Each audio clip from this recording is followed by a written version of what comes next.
Welcome or welcome back to her Murmuring library. Let me continue our story with Chapter 7 of Behind a Mask, or A Woman's Power, by Louisa May Alcott. Our last chapter left us in a bit of a precarious position. We have Coventry, intent on breaking off his family's preferred engagement. We have Lucia's maid, Dean, very suspicious, and a little too close for comfort. And, of course, we have Jean, keeping her footing, if only barely, even as the clock has started to move against her. The race is definitely on. Now, let's get into Chapter 7, The Last Chance. She will tell Sir John, will she? Then I must be before her, and hasten events. It will be as well to have all sure before there can be any danger. My poor Dean, you are no match for me, but you may prove annoying nevertheless. These thoughts passed through Miss Moore's mind as she went down the hall, pausing an instant at the library door, for the murmur of voices was heard. She caught no word, and had only time for an instant's pause as Dean's heavy step followed her. Turning, Jean drew a chair before the door, and, beckoning to the woman, she said, smiling still, "Sit here and play watchdog. I'm going to Miss Bella, so you can nod if you will." "Thank you, miss. I will wait for my young lady. She may need me when this hard time is over." And Dean seated herself with a resolute face. Jean laughed and went on, but her eyes gleamed with sudden malice, and she glanced over her shoulder with an expression which boded ill for the faithful old servant. "I've got a letter from Ned, and here is a tiny note for you," cried Bella as Jean entered the boudoir. "Mine is a very odd, hasty letter, with no news in it but his meeting with Sydney. I hope yours is better, or it won't be very satisfactory." As Sydney's name passed Bella's lips, all the color died out of Miss Moore's face, and the note shook with the tremor of her hand. Her very lips were white, but she said calmly, "Thank you. As you are busy, I'll go and read my letter on the lawn." And before Bella could speak, she was gone. Hurrying to a quiet nook, Jean tore open the note and read the few blotted lines it contained. "I have seen Sydney. He has told me all, and hard as I found it to believe, it was impossible to doubt, for he has discovered proofs which cannot be denied. I make no reproaches, shall demand no confession or atonement, for I cannot forget that I once loved you. I give you 3 days to find another home before I return to tell the family who you are. Go at once, I beseech you, and spare me the pain of seeing your disgrace." Slowly, steadily, she read it twice over, then sat motionless, knitting her brows in deep thought. Presently she drew a long breath, tore up the note, and rising, went slowly toward the hall, saying to herself, 3 days, only 3 days. Can it be accomplished in so short a time? It shall be, if wit and will can do it, for it is my last chance. If this fails, I'll not go back to my old life, but end all at once. Setting her teeth and clenching her hands, as if some memory stung her, she went on through the twilight to find Sir John waiting to give her a hearty welcome. "You look tired, my dear. Never mind the reading tonight. Rest yourself and let the book go," he said kindly, observing her worn look. "Thank you, sir. I am tired, but I'd rather read, else the book will not be finished before I go." "Go, child? Where are you going?"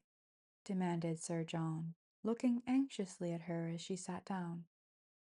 "I will tell you by and by, sir." and opening the book, Jean read for a little while. But the usual charm was gone. There was no spirit in the voice of the reader, no interest in the face of the listener, and soon he said, abruptly, "My dear, pray stop. I cannot listen with a divided mind. What troubles you? Tell your friend, and let him comfort you." As if the kind words overcame her, Jean dropped the book, covered up her face, and wept so bitterly that Sir John was much alarmed, for such a demonstration was doubly touching in one who usually was all gaiety and smiles.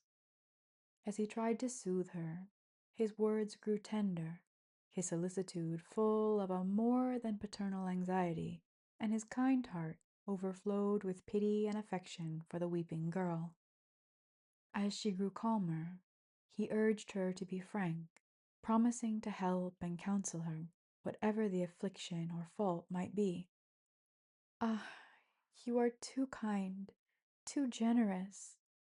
How can I go away and leave my one friend?"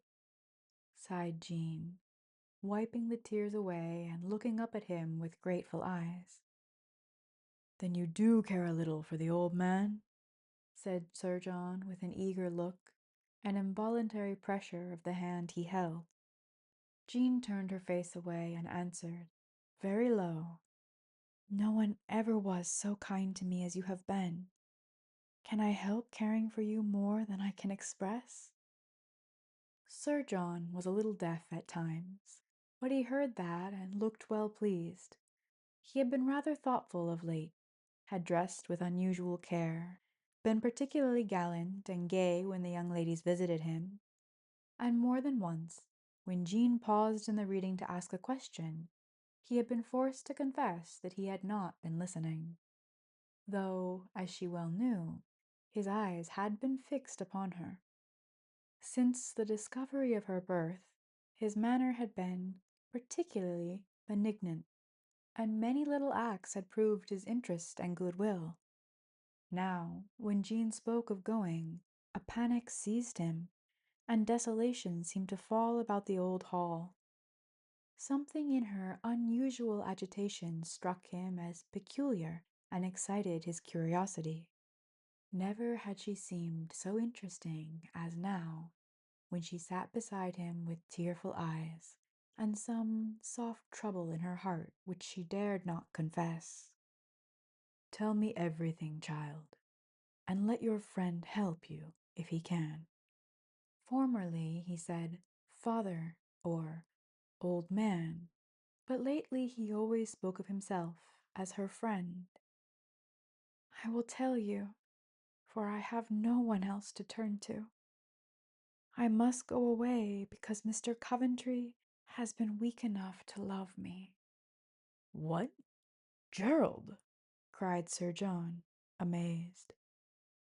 "Yes, today he told me this, and left me to break with Lucia, so I ran to you to help me prevent him from disappointing his mother's hopes and plans." Sir John had started up and paced down the room, but as Jean paused, he turned toward her, saying, with an altered face, "Then you do not love him? Is it possible?" "No, I do not love him," she answered promptly. "Yet he is all that women usually find attractive. How is it that you have escaped, Jean?" "I love someone else," was the scarcely audible reply. Sir John resumed his seat with the air of a man bent on getting at a mystery, if possible. "It will be unjust to let you suffer for the folly of these boys, my little girl. Ned is gone, and I was sure that Gerald was safe. But now that his turn has come, I am perplexed, for he cannot be sent away." "No, it is I who must go. But it seems so hard to leave this safe and happy home and wander away into the wide, cold world again. You have all been too kind to me, and now separation breaks my heart." A sob ended the speech, and Jean's head went down upon her hands again. Sir John looked at her a moment, and his fine old face was full of genuine emotion as he said slowly, "Jean, will you stay and be a daughter to the solitary old man?" "No, sir," was the unexpected answer. "And why not?" asked Sir John, looking surprised but rather pleased than angry. "Because I could not be a daughter to you, and even if I could, it would not be wise, for the gossips would say you are not old enough to be the adopted father of a girl like me. Sir John, young as I am, I know much of the world, and am sure that this kind of plan is impractical, but I thank you from the bottom of my heart." "Where will you go, Jean?" asked Sir John, after a pause. "To London, and try and find another situation where I can do no harm." "Will it be difficult to find another home?" "Yes. I cannot ask Mrs. Coventry to recommend me when I have innocently brought so much trouble into her family, and Lady Sydney is gone, so I have no friend." "Except John Coventry. I will arrange all that. When will you go, Jean?" "Tomorrow." "So soon?" And the old man's voice betrayed the trouble he was trying to conceal. Jean had grown very calm, but it was the calmness of desperation. She had hoped that the first tears would produce the avowal for which she waited. It had not, and she began to fear that her last chance was slipping from her. Did the old man love her? If so, why did he not speak?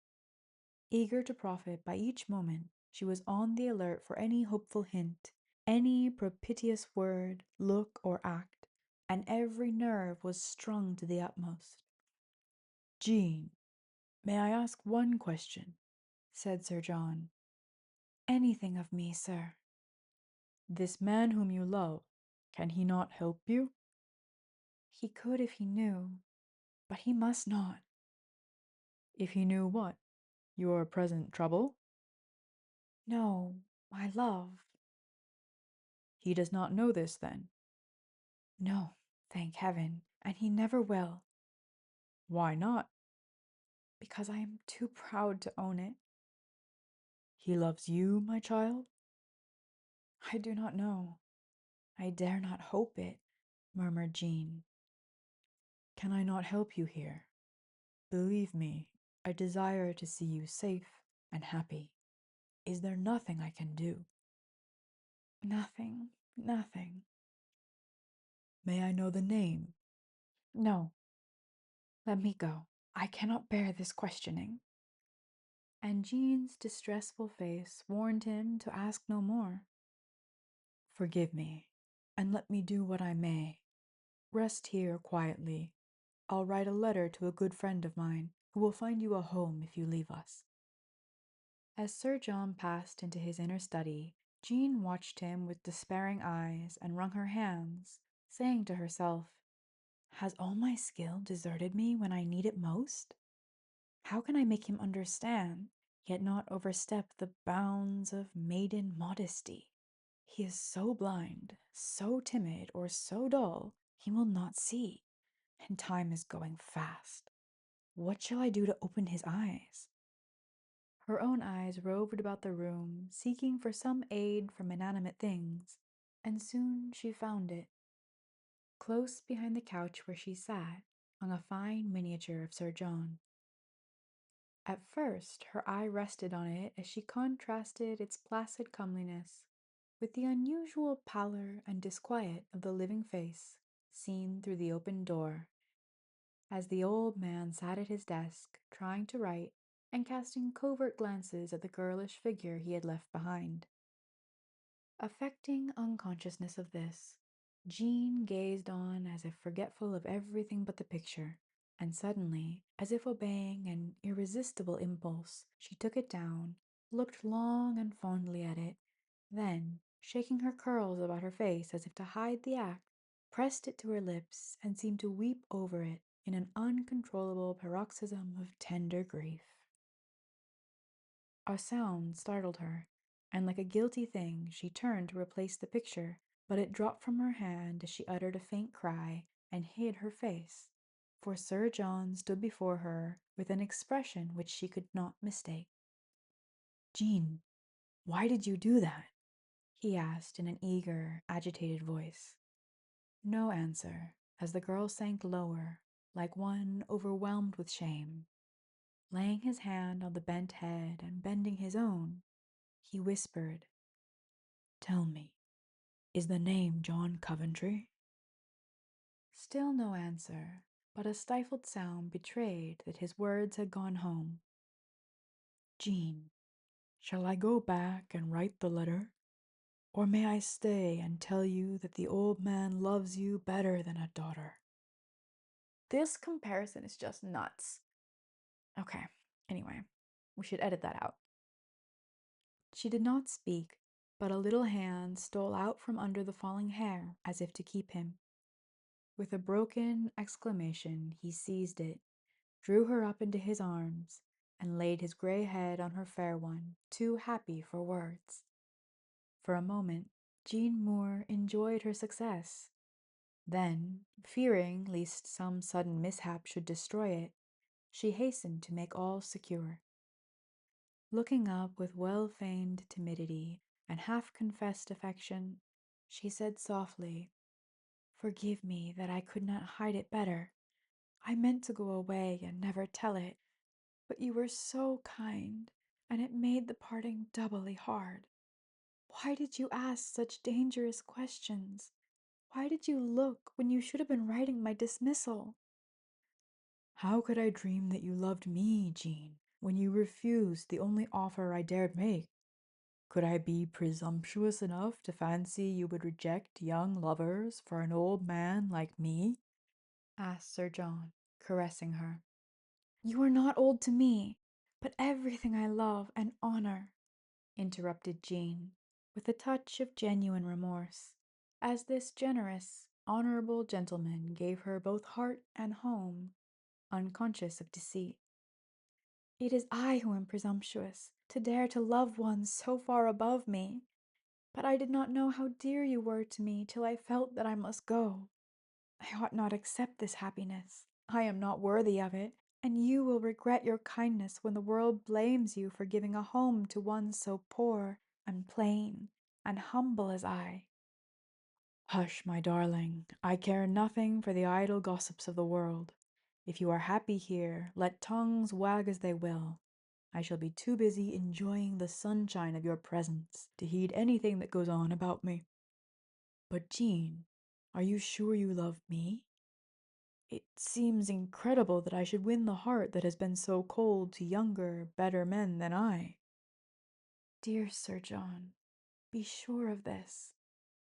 I love you truly. I will do my best to be a good wife to you, and prove that, in spite of my many faults, I possess the virtue of gratitude."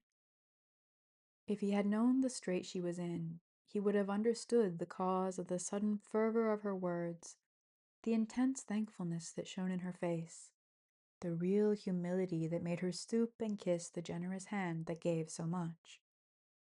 For a few moments she enjoyed, and let him enjoy the happy present, undisturbed. But the anxiety which devoured her, the danger which menaced her, soon recalled her, and forced her to wring yet more from the unsuspicious heart she had conquered. "No need of letters now," said Sir John, as they sat side by side, with the summer moonlight glorifying all the room. "You have found a home for life. May it prove a happy one." "It is not mine yet, and I have a strange foreboding that it never will be," she answered sadly. "Why, my child?" "Because I have an enemy who will try to destroy my peace, to poison your mind against me, and to drive me out from my paradise, to suffer again all I have suffered this last year." "You mean that mad Sidney of whom you told me?" "Yes.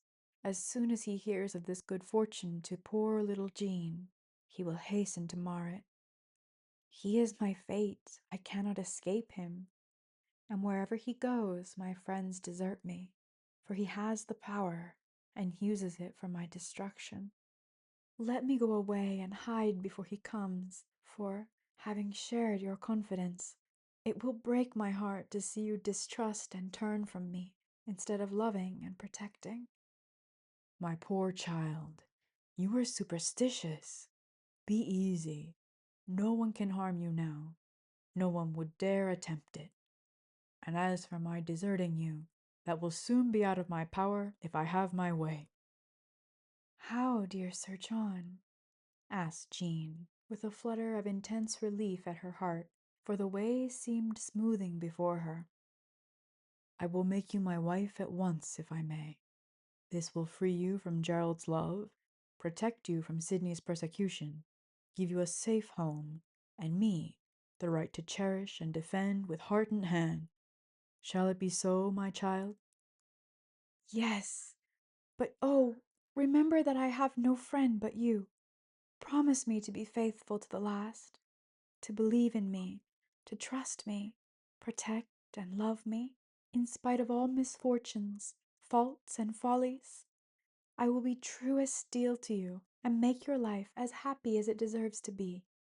Let us promise these things now, and keep the promises unbroken to the end. Her solemn air touched Sir John, too honorable and upright himself to suspect falsehood in others.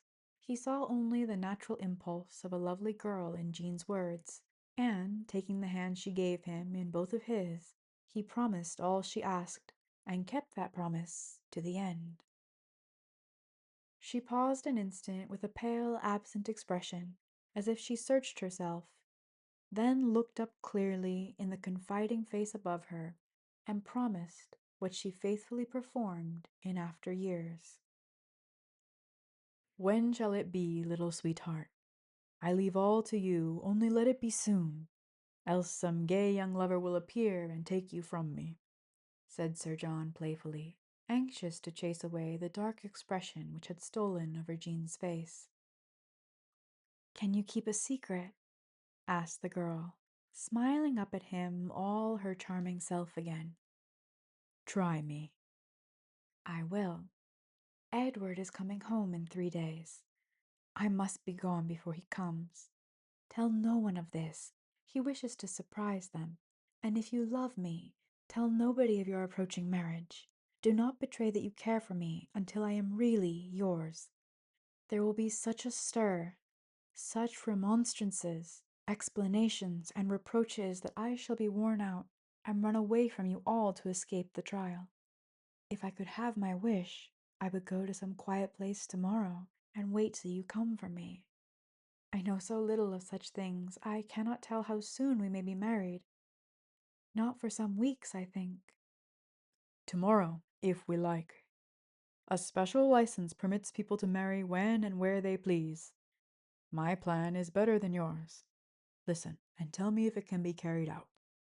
I will go to town tomorrow, get the license, invite my friend, the Reverend Paul Fairfax, to return with me, and tomorrow evening you come at your usual time, and in the presence of my discreet old servants, make me the happiest man in England. How does this suit you, my little Lady Coventry?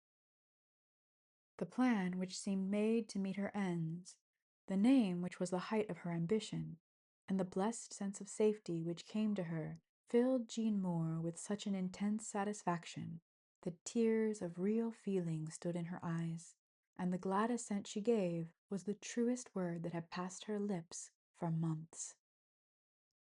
We will go abroad or to Scotland for our honeymoon till the storm blows over, said Sir John, well knowing that this hasty marriage would surprise or offend all his relations, and feeling as glad as Jean to escape the first excitement. To Scotland, please.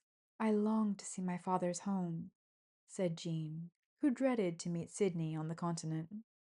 They talked a little longer, arranging all things. Sir John, so intent on hurrying the event that Jean had nothing to do but give a ready assent to all his suggestions. One fear alone disturbed her. If Sir John went to town, he might meet Edward, might hear and believe his statements. Then all would be lost. Yet this risk must be incurred if the marriage was to be speedily and safely accomplished. and to guard against the meeting was Jean's sole care as they went through the park, for Sir John insisted upon taking her home. She said, clinging to his arm, "Dear friend, bear one thing in mind, else we shall be much annoyed and all our plans disarranged. Avoid your nephews. You are so frank, your face will betray you.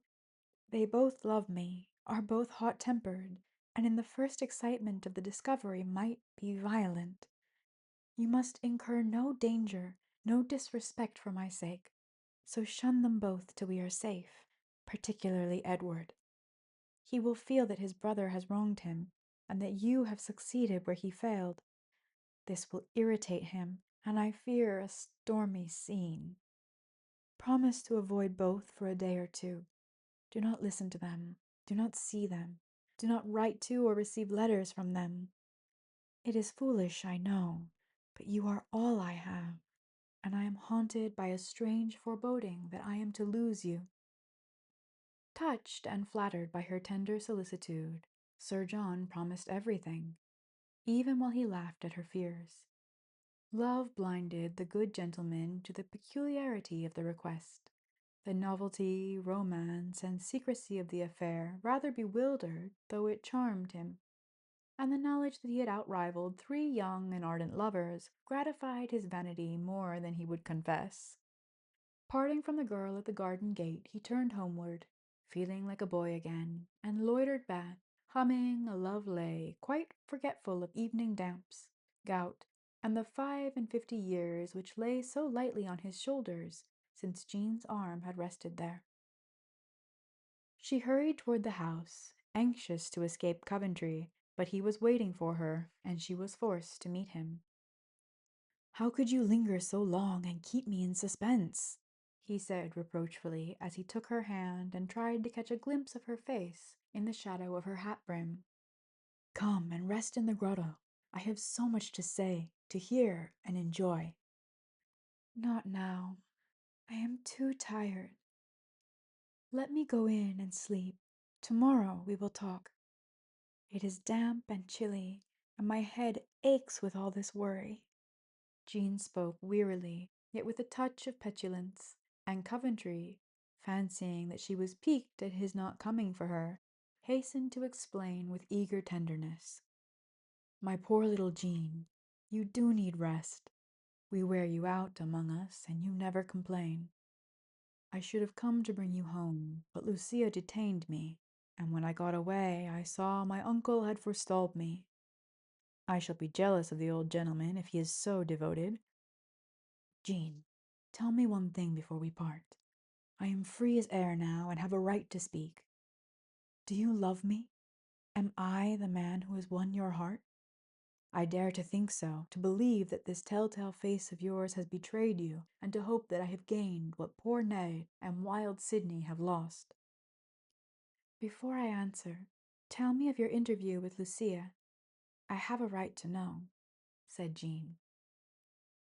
Coventry hesitated, for pity and remorse were busy at his heart when he recalled poor Lucia's grief. Jean was bent on hearing the humiliation of her rival. As the young man paused, she frowned, then lifted up her face wreathed in softest smiles, and laying her hand on his arm, she said with most effective emphasis, half shy, half fond, upon his name, "Please tell me, Gerald." He could not resist the look, the touch, the tone, and taking the little hand in his, he said rapidly, as if the task was distasteful to him, "I told her that I did not, could not, love her, that I had submitted to my mother's wish, and for a time had felt tacitly bound to her, though no words had passed between us. But now I demanded my liberty, regretting the separation was not mutually desired." "And what did she say? How did she bear it?" asked Jean, feeling in her own woman's heart how deeply Lucia's must have been wounded by that avowal. Poor girl! It was hard to bear, but her pride sustained her to the end. She owned that no pledge tied me, fully relinquished any claim my past behavior had seemed to have given her, and prayed that I might find another woman to love me as truly, tenderly as she had done. Jean, I feel like a villain, and yet I never plighted my word to her, never really loved her, and had a perfect right to leave her if I would. Did she speak of me? Yes. What did she say? Must I tell you? Yes, tell me everything. I know she hates me, and I forgive her, knowing that I should hate any woman whom you loved. Are you jealous, dear? Of you, Gerald? And the fine eyes glanced up at him, full of a brilliancy that looked like the light of love. You make a slave of me already. How do you do it? I never obeyed a woman before. Jean, I think you are a witch. Scotland is the home of weird, uncanny creatures who take lovely shapes for the bedevilment of poor, weak souls. Are you one of those fair deceivers? You are complimentary, laughed the girl. I am a witch, and one day my disguise will drop away, and you will see me as I am, old, ugly, bad, and lost. Beware of me in time. I've warned you. Now love me at your peril. Coventry had paused as she spoke, and eyed her with an unquiet look, conscious of some fascination which conquered yet brought no happiness. A feverish yet pleasurable excitement possessed him, a reckless mood, making him eager to obliterate the past by any rash act, any new experience which his passion brought. Jean regarded him with a wistful, almost woeful face, for one short moment. Then a strange smile broke over it, as she spoke in a tone of malicious mockery, under which lurked the bitterness of a sad truth.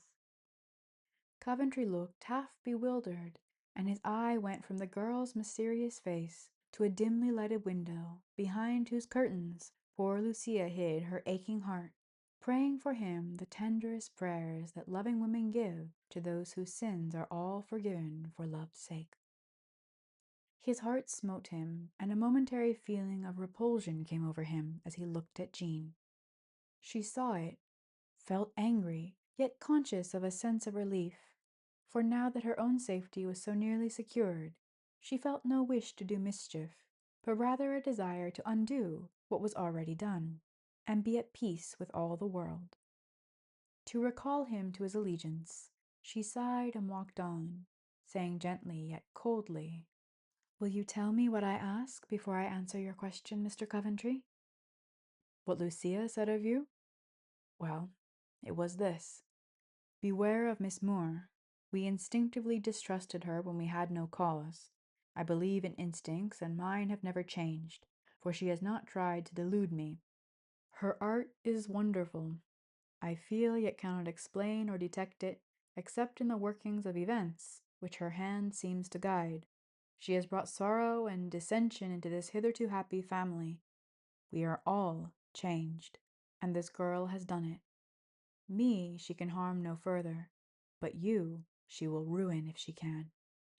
Beware of her in time, or you will bitterly repent your blind infatuation."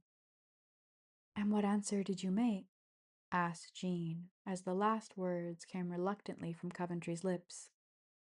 "I told her that I loved you in spite of myself, and would make you my wife in the face of all opposition. Now, Jean, your answer." "Give me 3 days to think of it. Good night." And gliding from him, she vanished into the house, leaving him to roam about half the night, tormented with remorse, suspense, and the old distrust which would return when Jean was not there to banish it by her art. And that is where we stop for today. Thank you so much for listening. And if you're enjoying this, I hope you'll come back again next week for Chapter 8. There is quite a bit more to the story.